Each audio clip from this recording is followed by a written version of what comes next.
from the 4th chapter of Ecclesiastes. Better is a poor and wise youth than an old and foolish king who will no longer take advice. Even though he had gone from prison to the throne, or in his own kingdom, had been born poor. I saw all the living who move about under the sun, as well as that youth who was to stand in his place. There was no end of all the people, he was over all of them. Yet those who come later will not rejoice in him. Surely this also is vanity and a striving after wind. 2 are better than 1, because they have a good reward for their toil. For if they fall, one will lift up his fellow. But woe to him who is alone when he falls, and has not another to lift him up. Again, if 2 lie together, they are warm. But how can one be warm alone? And though a man might prevail against one who is alone, 2 will withstand him. A threefold cord is not easily broken.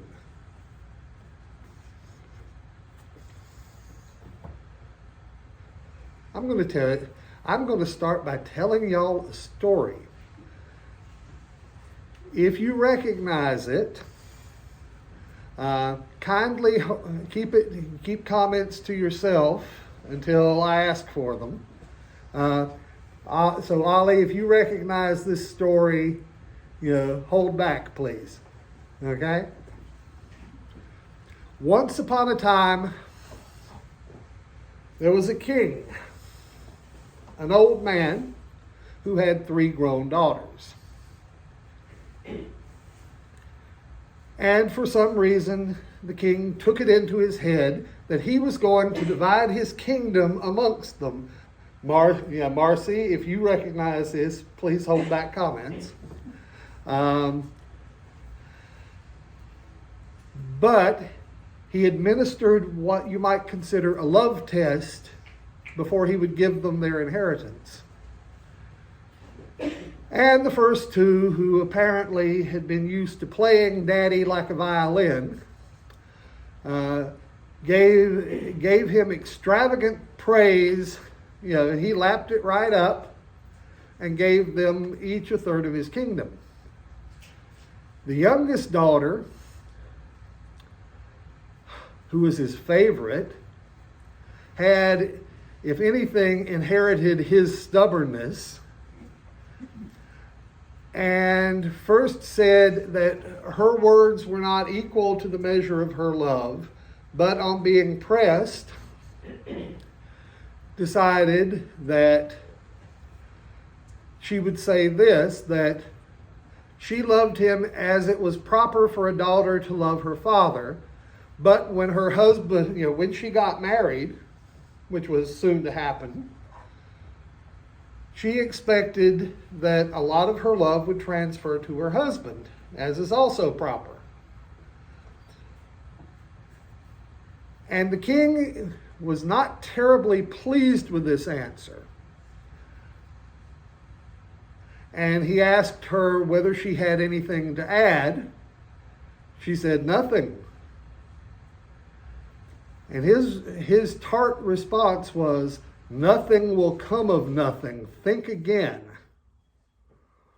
But she persisted, so he disinherited her and banished her, and had her 2 suitors led in, one of whom bowed out at this point, and the other of whom, the king of a neighboring country, married her because of her character.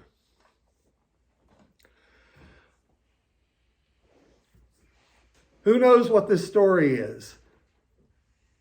And let's see hands. How many of you actually recognize this story? And Marcy is nodding.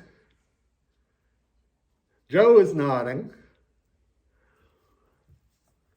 Okay.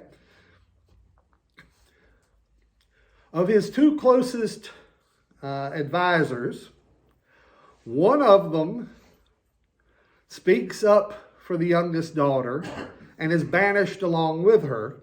But of course, he is loyal enough to his Lord that he stays in the kingdom, but under disguise. And the other one has two sons of his own, one legitimate, one not. And the son who was not legitimate frames his half-brother for the crime of plotting against their father, rebellion, death, attempted murder, conspiracy. And so the legitimate heir is forced to go into hiding as well. Meanwhile, the king decides he's going to start his rotation, having divided the third share between his two older daughters. He decides to spend the first month with his oldest daughter. And, well, the daughters, having gotten power into their hands, are not quite so eager to keep up their father. So they start whittling away at his retinue until finally there is only the king and his fool, who is the one person in the kingdom who is allowed to tell him the truth without fear of reprisal, left. And the king stomps out in a huff onto the heath. There's a big storm happening. He runs into the advisor he had banished and to the son of the other advisor who was gone into hiding. Anybody other than Joe and Marcy recognize it now? David? I recognize it. Okay. It's been a while, but I recognize it. Right. Well, for those of you who think you might sort of recognize it, it's King Lear. Mm-hmm. Yeah. And I learned that through Deb. Mm-hmm. Taking one of her classes at Lake. Right. There's actually a very good made for BBC version of it from 1982 or 83. It was one of the last things Sir Laurence Olivier did before he died. Still in Great Box. Mm-hmm. I have the disc. Anyway, what is the point of all this? And you have to admit that starting out with an old and foolish king who will no longer take advice was kind of startling in the light of King Lear. Of course, Shakespeare, of course, must have had that section of Ecclesiastes in mind.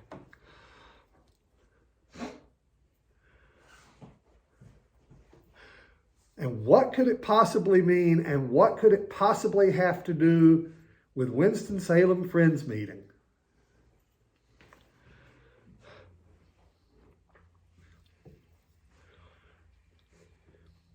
Why do you think the Bible is filled with so much ethical teaching and advice?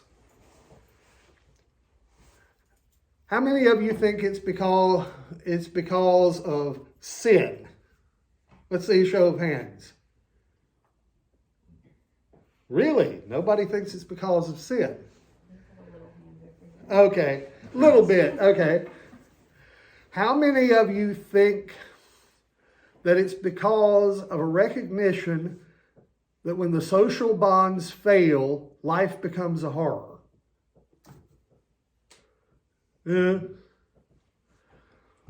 Old people get turned out to fend for themselves, defenseless.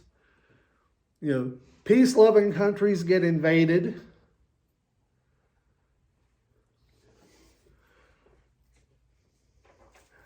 And at this point, I have to tell you that I lied. I have another story for you. This is from the Talmud. And there were a group of rabbis who were debating whether a particular oven had been made correctly enough that what was baked in it would be kosher or not. And most of the rabbis were of the opinion, no, it wouldn't be kosher. It just doesn't tick enough of the boxes, doesn't meet enough of the criteria. There was one rabbi, on the other hand, who stoutly maintained that it did meet enough of the criteria, and it was good enough. And so they go back and forth, and they're at loggerheads for a while. The rabbi who's in the minority makes the pillar in the room speak and say that he was right. The other rabbis are unimpressed. At the last, he says, if I am right, let a bat kol, which is Hebrew for the daughter of a voice, or in other words, a voice from heaven, come down and say so. And lo and behold, there's a voice from heaven that says, Rabbi Elijah is right. But still the other rabbis are not impressed, and they rule against him. At which point the Almighty in heaven leans back on his throne, laughing out loud, and says, my children are too clever for me. They've outvoted me. The point of that story is, not just that, even a voice from heaven can be ruled inadmissible. The point is that in Jewish thought, God gave the Bible and left it to humans to interpret.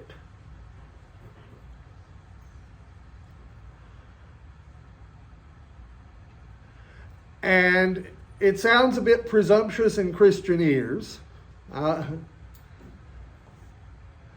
the lines of the story that I invoked last week about the inmates at one of the camps putting God on trial for allowing the Holocaust, convicting him, and then breaking off when the rabbi reminded them it was time for evening prayers.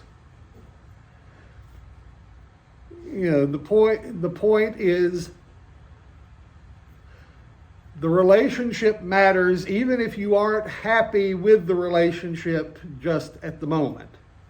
And there are plenty of times in our lives when we are not happy with our relationship with God, or with each other, or with whoever. I mean, that's what life is.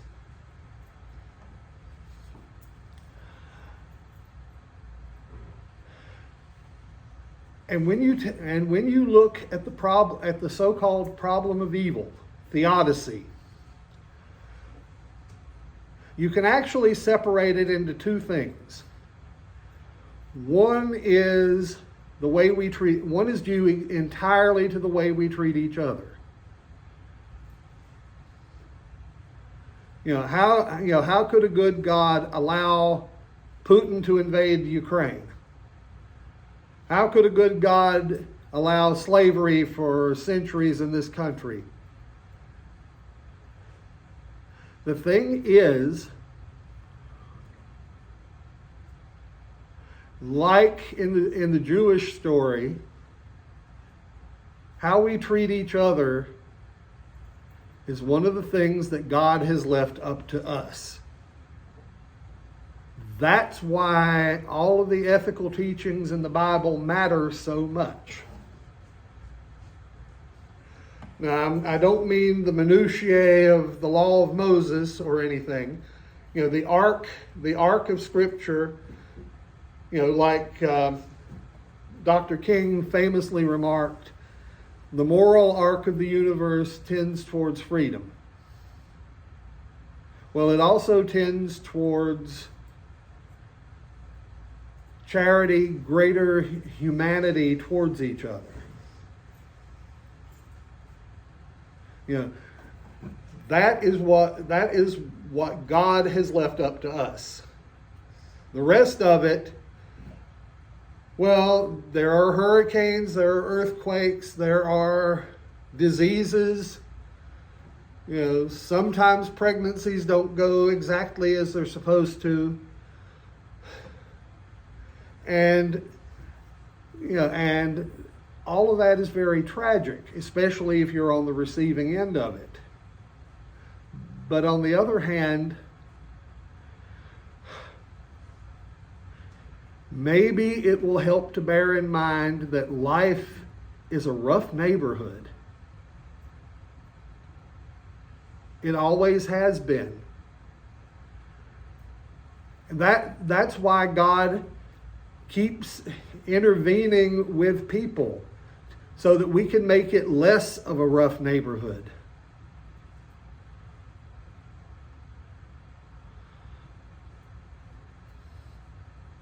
You know, I remember a poem of some sort. You know, what God hath promised. If you're old enough to remember the old Lynn Anderson country song, "I never promised you a rose garden."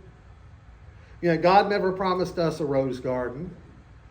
What He did promise was strength for the journey, help along the way,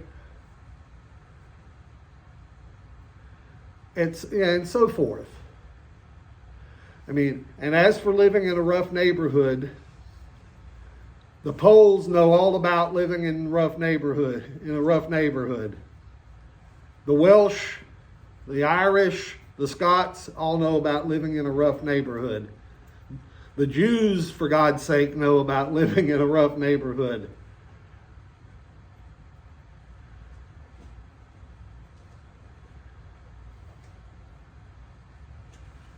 I mean, I wish that I could wave a magical wand and make everything all better, but nobody can.